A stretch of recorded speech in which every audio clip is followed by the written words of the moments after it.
Good day mga kabayan, welcome sa isa na namang episode ng ating Buhay Doon, Chef Mode Doon.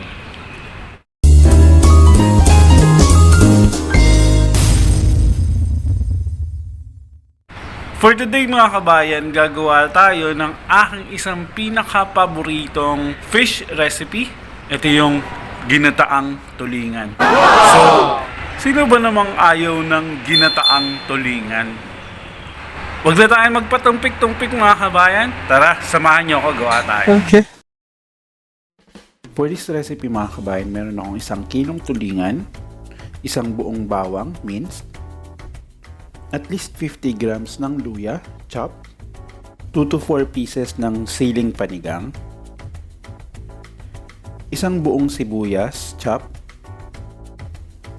salt and pepper to taste, at syempre, at least mga 2 cups ng gata ng nyog. Dahil aminin natin, gustong gusto talaga nating pinansasabaw to sa kanin. Actually, meron din dapat pong talong. Kaya lang, naalala ko, yun na pala yung ulam namin kagabi. At syempre, at least 1/4 cup ng suka. Bukod pa dito, meron din akong idinagdag and those are red chilies. At syempre ang Mama Leah's sweet and spicy bagoong alamang. Yan. You may check the link below for Mama Leah's official FB fan page. Excited na ba kayo? Tara, lutuin na natin. Una nating ilalagay yung half part ng ating mga spices. Lagay na natin yung luya, then yung bawang, at ang ating sibuyas. Then after nating malayer ito, saka natin ilalagay ang ating tulingan. Ikakamada lang siya ng ganire. Yan, parang gayaan.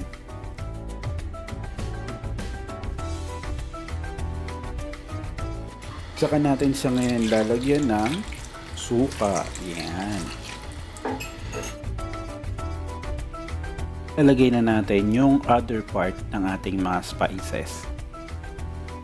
Then let it simmer to low heat hanggang sa maluto ang ating suka, like for about 3 to 5 minutes. Tsaka natin ilalagay ang ating gata. Ooh, yummy!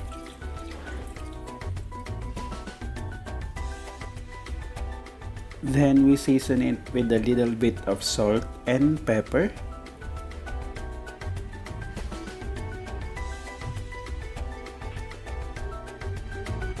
Then our siling pangsigang and ang ating red chilies. At ang pagpapasarap ng ating lutuin for today, ang Mama Leah's sweet and spicy bagoong alamang. Yummy! Then pakukulaan natin siya on medium heat, like for about 10 to 15 minutes. At dahil basag ang takip ng kaserola, gumamit tayo ng sangkalan pantakip.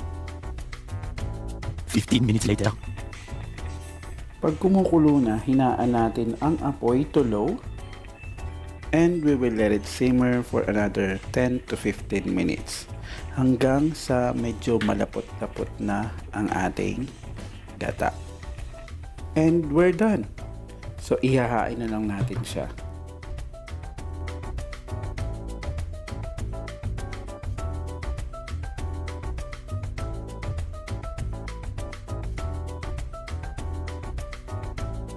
So ayan mga kabayan, our mas pinasarap na Ginataang Tulingan recipe.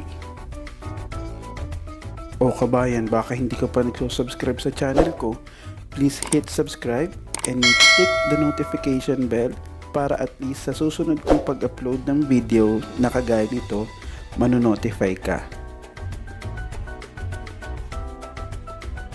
I hope you enjoyed watching mga kabayan.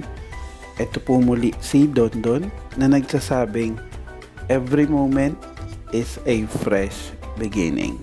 Bye-bye!